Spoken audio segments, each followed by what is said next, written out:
So yeah, that's kind of my experience with Battlefield 2042 so far, at least when it comes to flying. Because earlier this week I had a chance to attend a Battlefield 2042 beta preview event, so big thanks to EA for inviting me to that, where I had the chance to play the Orbital map Conquest for a couple of hours and get my first feel of the game. The beta should, by the time this video goes up, be live if you have early access to the beta, and I'm gonna be streaming it later today. But I wanted to give you my first impressions of the beta, as I kind of jumped in there not knowing too much about the game, and I wanted to give you my first impressions of it. First of all, apologies for being a little bit inactive the last week or so. It was because first of all I had to clear out my old apartment for a tenant, and then I caught a cold, which kind of put my voice out of order for a week or so. You can probably still hear it a little bit, but nevertheless, today I wanted to talk about Battlefield 2042. So I am not the most read up person on Battlefield in terms of details of the game mode and everything like that, compared to when I play Battlefront, when I instead know every little detail. So it was fun not knowing too much jumping into it, but that also caused some frustration, I gotta say, because as I understand it, Orbital is the only map available during the beta, and we played 64 versus 64 conquest, and there are a couple of things that are different compared to normal conquest. Like, they still don't quite understand exactly how it works with sectors, and then within some sectors you have multiple capture points, sometimes you only have one, but basically you gotta hold the sectors in order to drain the enemy's tickets, a little bit like normal conquest, but with sectors. And the game worked pretty smoothly for me when I played. I did notice quite a few like glitches with, like, you know, animations and physics and stuff, but it was running pretty smoothly on my PC. But what I found the most frustrating when I was playing was honestly like the shooting mechanics and actually getting into the game. Usually I don't struggle too much with that. Like, you know, I've played, you know, Counter-Strike, Warzone, Battlefront, any kind of shooter, but like the first game I could barely get a kill. I gotta say though that I was probably matched up against some of the best like Battlefield players or shooter players out there, because this was like an early preview event, so there's a lot of YouTubers, streamers, pro players and stuff like that, so maybe it wasn't ideal as a first experience, but I struggled to get a feel for the shooting mechanics, and I felt like the shots were not connecting the way I wanted. But the more I played, the more kills I started getting, so it definitely improved after a game or two. And at that point it got really satisfying getting those kills, and I quite enjoyed rolling around in a tank as well as a car. But again, the flying, I probably don't think there's anything wrong with the flying. It's just that I can never get a hang of the flying in any Battlefield game, which is why I just crash as soon as I get into a helicopter or a fighter. So I just tried that once, and I was like, nah, I'm gonna stay away from those and stay on the ground. The one thing I did feel a little bit disappointed in terms of shooting that I didn't quite get into was actually the sniping, because that's something I usually am pretty good at in most shooters, no matter if it's something like Warzone or Counter-Strike or even Battlefront or even Battlefield 1 and 5. But I just felt like the shots were not connecting as well as I hoped it would, and I also didn't quite understand how the damage worked, because at multiple occasions I could get 2 hit markers off a person and they just wouldn't die, and then they would kill me in one shot. And keep in mind that there was only one sniper available in this build.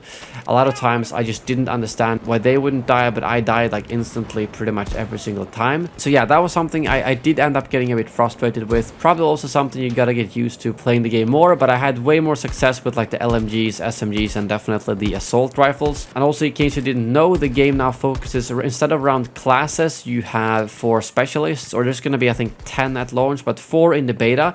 And then within those specialists you can choose if you want to go like sniper, anti-vehicle, or stuff like that. But then those individual specialists have their unique abilities. And most of the time I was playing Webster McKay, and he has a grappling hook, which I found extremely useful and really fun to use, just to grapple on top of buildings and things like that. I like that kind of movement in most games, so I stuck to him like 90% of the time. And then he has a nimble perk, which means you can move quicker while aiming down sights, which really helped my kind of playstyle, just going quite aggressively and going for kills. But there was also a Maria Falk, a medic specialist, and I didn't really enjoy her at all. I thought the healing gun felt really awkward. It was practically impossible to hit someone who was running. I was actually used to, I don't remember what the hero is called in Overwatch, that can also shoot and heal. I thought that worked way better than Maria's gun did, so I didn't enjoy playing her at all. And then we had Boris with his sentry gun, as well as Casper with a recon drone and movement sensor, who I think is supposed to be a sniper. I didn't quite like any of those. The sentry gun I didn't use too much, but the recon drone I didn't find to be too useful. I used it a couple of times to spot enemies, but I felt like the spotting and marking was non-existent slash didn't work at all in this beta. Like, sure, there was a red little icon on top of them, but you didn't get any points from what I could see from spotting someone, or maybe the UI was just unclear, and you were supposed to be able to use Q to mark objectives and like ping stuff, but that didn't work either. As well as on top of that, the map was disabled in this build, so there was a lot of things that were unclear to me, and I think that's why like the first impression was very overwhelming. Like, what the hell is going on? I feel like the markings isn't working, the UI is very unclear, I can't look at the map, which is extremely annoying when it's a brand new map you have never played before.